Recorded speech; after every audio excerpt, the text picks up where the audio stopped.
چھلانگ تو نہیں ماری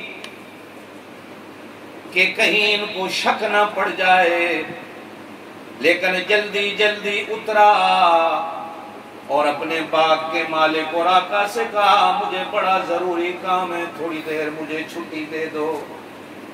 اور میں نے تورات میں حضور صلی اللہ علیہ وسلم کی، انجیل میں حضور صلی اللہ علیہ وسلم کی نشانیاں پڑھ رکھی تھی کہ عرب میں آنے والا نبی صدقہ قبول نہیں کرے گا، ہدیہ قبول کرے گا، اور اس کے دونوں موڈھوں کے درمیان میں نبوت کی مہر ہوگی۔ میں نے صدقے کا کچھ مال لیا، لوگوں سے پوچھا نبی کہاں ہیں؟ معلوم ہوا قبا میں ہے۔ میں قبا دوڑا گیا، دور سے نبی کا چہرہ دیکھا، میرے دل نے گواہی دی یہ جھوٹے کا چہرہ نہیں ہو سکتا، لیکن پھر سوچا کہ انجیل کی نشانیاں تو پوری کروں۔ اللہ کے نبی کے دربار میں پہنچا، کلمہ ابھی نہیں پڑھا، صدقے کا مال پیش کیا۔ اللہ کے رسول نے پوچھا یہ کیا ہے؟ میں نے عرض کی اللہ کے رسول صدقہ ہے۔ ارشاد فرمایا ہم صدقے کو قبول نہیں کرتے۔ بس پہلی نشانی میرے دل نے کہا یہ سچا ہے، چلا آیا۔ تھوڑے دنوں کے بعد ہدیہ لے گیا اور عرض کی اللہ کے رسول یہ ہدیہ ہے، اللہ کے رسول نے قبول فرمایا۔ پھر تھوڑے دن گزرے، حضور صلی اللہ علیہ وسلم جنت البقیع میں کسی مسلمان کا جنازہ پڑھا کر قبر پہ بیٹھے ہیں، اور میں تیسری نشانی دیکھنے کے لیے گیا۔ حضور صلی اللہ علیہ وسلم کو بھی اس نے خبر دے دی یہ کس مقصد کو آیا ہے۔ میں گھوم رہا ہوں، حضور نے مجھے دیکھا، دیکھتے ہی اللہ کے نبی نے اپنی قمیص کو اپنے مونڈھوں سے ہٹا دیا، اور میں پیچھے آیا، پیچھے آ کر کھڑا ہو کر مہر نبوت دیکھی۔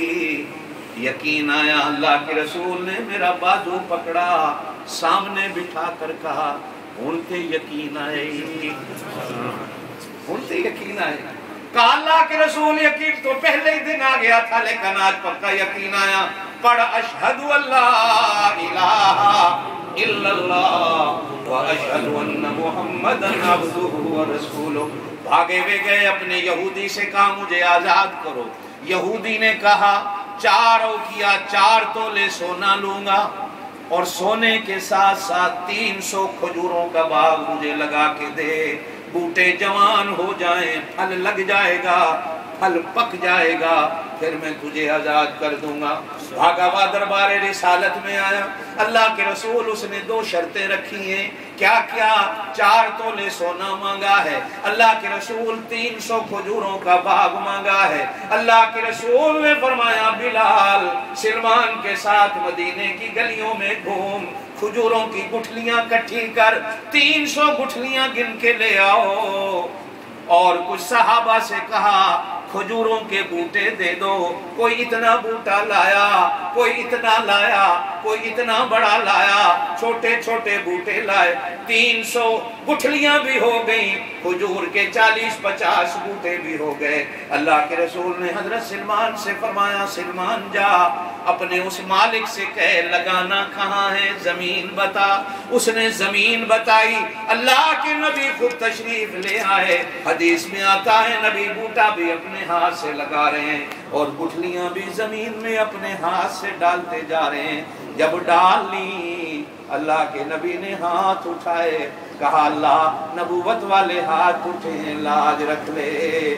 ابھی ہاتھ چہرے پہ واپس نہیں آیا، محدثین نے لکھا بوٹے نکلتے آئے، بولو سبحان اللہ۔ جوان ہوتے گئے، پھل لگتا گیا، پھل پکتا گیا۔ حضرت سلمان فارسی اور صحابہ کرام معجزہ دیکھ رہے ہیں۔ فرمایا جا یہودی کو بلا کے لے آ، دیکھ لے تجھے آزاد کر دے۔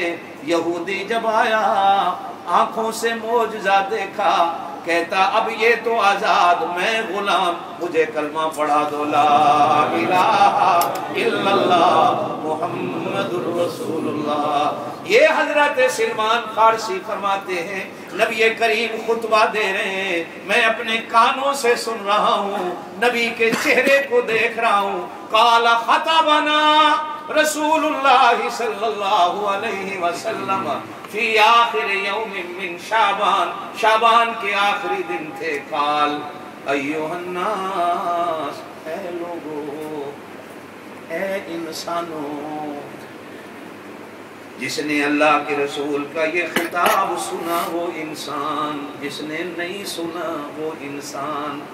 زور نال بولو، جس نے روزے رکھے وہ انسان، جس نے نہیں رکھے وہ انسان کی شکل میں جانور اور بھیڑیا۔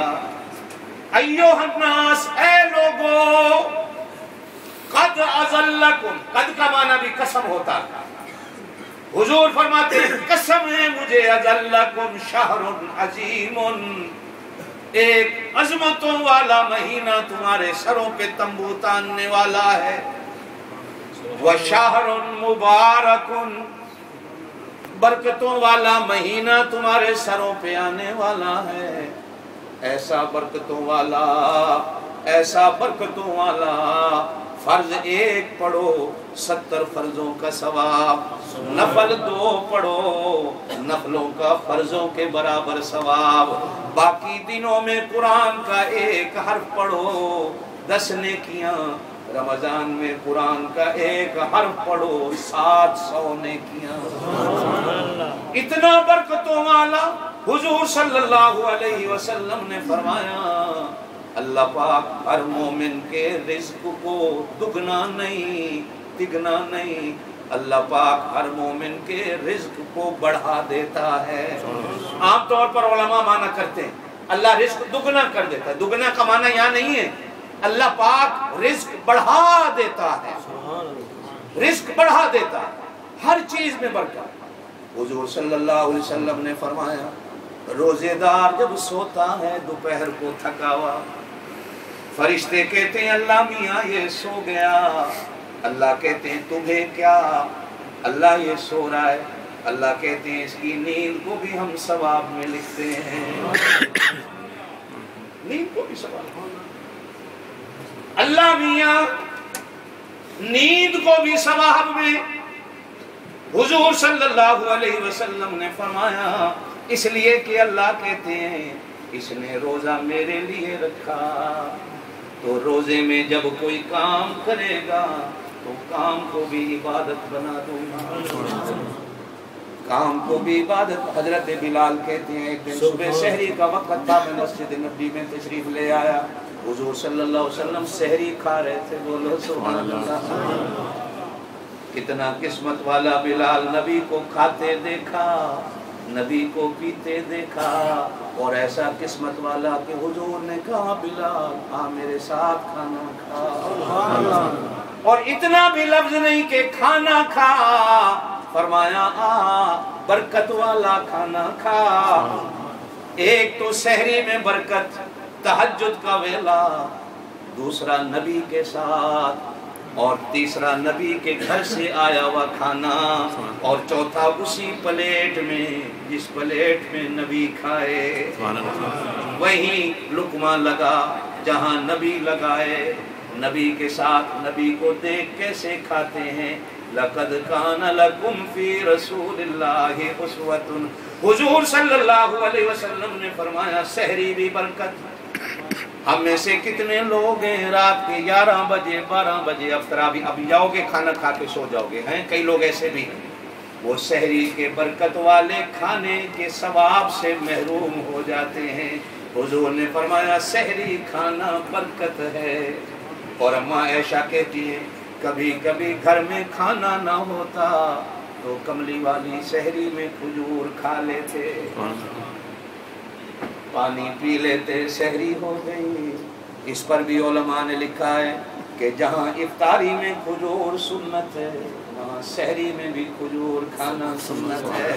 حضور صلی اللہ علیہ وسلم سحری بھی کھاتے تھے. اور ایک حدیث میں فرمایا اے میری امت کے لوگوں سحری ضرور کھایا کرو, سحری ضرور کھایا کرو, چاہے کھجور کا ایک دانہ بھی کھاؤ, اس لیے کہ سحری کے کھانے میں میرے اللہ نے برکت رکھی ہے.